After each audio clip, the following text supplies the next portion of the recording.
హరే కృష్ణ. అందరికీ శ్రీకృష్ణ జన్మాష్టమి శుభాకాంక్షలు. ఈరోజు మా గృహములో 10 బ్రహ్మ కమలములు వికసించినవి. శ్రీకృష్ణాయ పరబ్రహ్మణే నమః. నారాయణ అఖిల గురో భగవన్నమస్తే.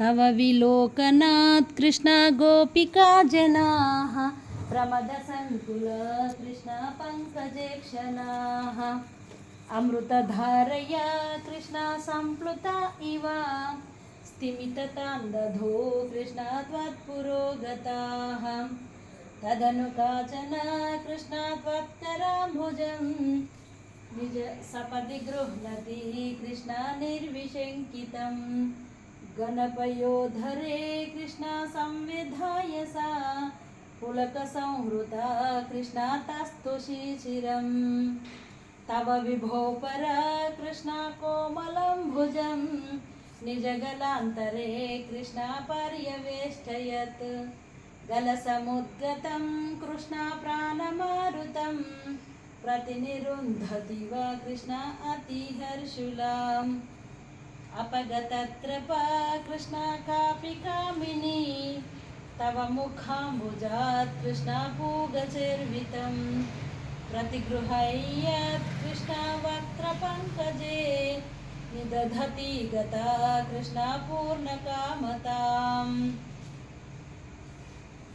इति मुदाकुलै कृष्ण वल्लवी जनैः सममुपागतो कृष्ण यामुने तटे मृदुकुचाम्बरै कृष्ण कल्पितासने गृसुनभासुरे कृष्ण पर्यशोभताः कतिविधा कृपा कृष्ण केऽपि सर्वतो द्रुतदयोदया कृष्ण केचिदाश्रिते कतिचिदीदृशां कृष्ण आदृशेष्वपीति अभिहितो भवान् कृष्ण वल्लवी जनैः अयि कुमारिका कृष्ण नैव शङ्क्यतां कठिनता मयि कृष्ण प्रेम कातरे मयिति चेतसो कृष्ण वो नुरुत्थये कृतमिदं मयेति कृष्ण ईर्ष्यवान् भवान् अयि निशम्यतां कृष्ण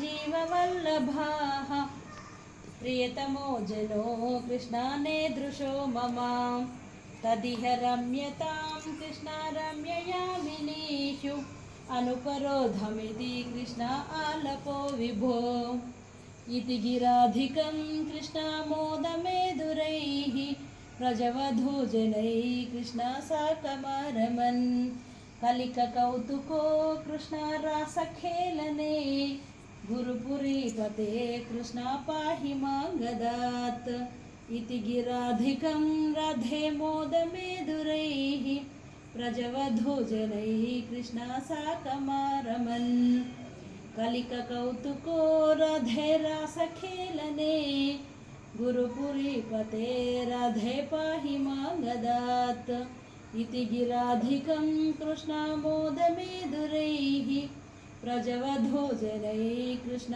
साकमारमन् कलिककौतुको कृष्ण रासखेलने गुरुपुरीपते कृष्ण पाहि मां गदात् गुरुपुरीपते राधे पाहि मां गदात् गुरुपुरीपते कृष्ण पाहि मां गदात्. श्रीकृष्णाय परब्रह्मणे नमः. नारायणाखिल गुरो भगवन्नमस्ते.